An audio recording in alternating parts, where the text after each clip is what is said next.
हाँ यार, मैं अपनी ससुराल में बिल्कुल ठीक हूँ। मस्त जिंदगी कट रही है मेरी नदी के किनारे। अच्छा, मुझे अभी बोटिंग करने के लिए जाना है, बाद में बात करती हूँ। उदास निकिता अपने दोस्तों से बातें करके फोन रख देती है। अपने दोस्त के साथ के कुछ लम्हे याद करती है। तुम्हारा हो या ना हो, पर मेरा सपना तो पूरा हुआ। मेरी शादी नदी के किनारे हो रही है। तुम सोचो, मैं सुबह जल्दी उठकर नदी का नजारा देखूंगी। मेरा कभी अगर दिल किया तो अपने पति के साथ नदी किनारे बैठकर मछलियां पकड़ूंगी, बोटिंग करूंगी। मुझे तो विश्वास नहीं कि तेरी मौसी तेरी शादी इतनी अच्छी जगह कर रही है। मौसी इतनी भी बुरी नहीं है, समझी? वो हमारी निकिता का भला ही चाहती है।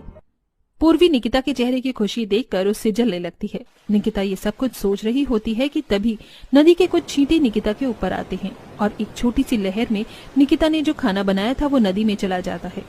बहू, किन ख्यालों में खोई हुई है? तेरी आंखों के सामने तेरा बनाया खाना नदी में चला गया। कुछ ही देर में अर्पित और तेरे ससुर जी आते होंगे। अब तू क्या देगी उन्हें खाने को? अरे भाग्यवान, क्यों बहू पर नाराज हो रही हो? एक तो हमारी बहू यहाँ पर इतनी एडजस्टमेंट कर रही है, वो क्या कम है?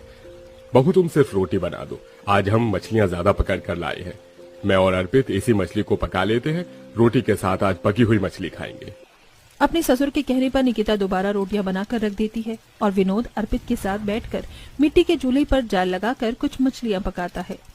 पापा, पहले ही गर्मी बढ़ती जा रही है, पर आज का मौसम कितना अच्छा है। नदी के किनारे बैठकर खाना खाने में मजा ही आ गया। हाँ बेटा, अब बस थोड़े से पैसे की कमी है। कुछ पैसे और जोड़ लो तो काजल की शादी और घर दोनों जिम्मेदारी पूरी हो जाएगी। अपनी ननद की शादी की बात सुन निकिता खुद से कहती है, माँ बाप अपने बच्चों के लिए कितना अच्छा सोचते हैं। अगर मेरे माता पिता भी जिंदा होते तो मेरी शादी भी किसी अमीर घर में होती, पर मौसी ने मेरी सारी प्रॉपर्टी रख ली और मेरी शादी ऐसे गरीब घर में कर दी। पर उनसे मैं क्या ही शिकायत करूं? उन्होंने मुझे पाला पढ़ाया, मेरे लिए वही काफी था। कुछ देर में वो लोग खाकर जैसे ही उठते हैं, एक लहर आती है और सारे बर्तन पानी में चले जाते हैं। भाभी, जल्दी से नदी में चलो, सारे बर्तन पानी में चले गए हैं। इतना बोल काजल अपनी भाभी के साथ नदी में जाती है और सारे बर्तन एक एक करके नदी से बाहर लाकर घर में रखती है। और एक बार फिर नदी का पानी आता है और पूरा घर गीला हो जाता है। इन सब से निकिता और उसका पूरा परिवार परेशान तो था ही, वहीं शहर में निकिता की दोनों दोस्त किटी पार्टी कर रही होती हैं।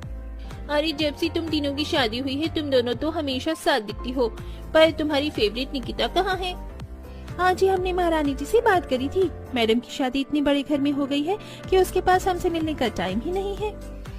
उसके पास टाइम नहीं है तो क्या हुआ? मैंने तो सोच लिया है, मैं उससे मिलने उसकी ससुराल जाऊंगी और नदी किनारे उसका घर देखूंगी। अब क्या था, दोनों दोस्त निकिता से मिलने के लिए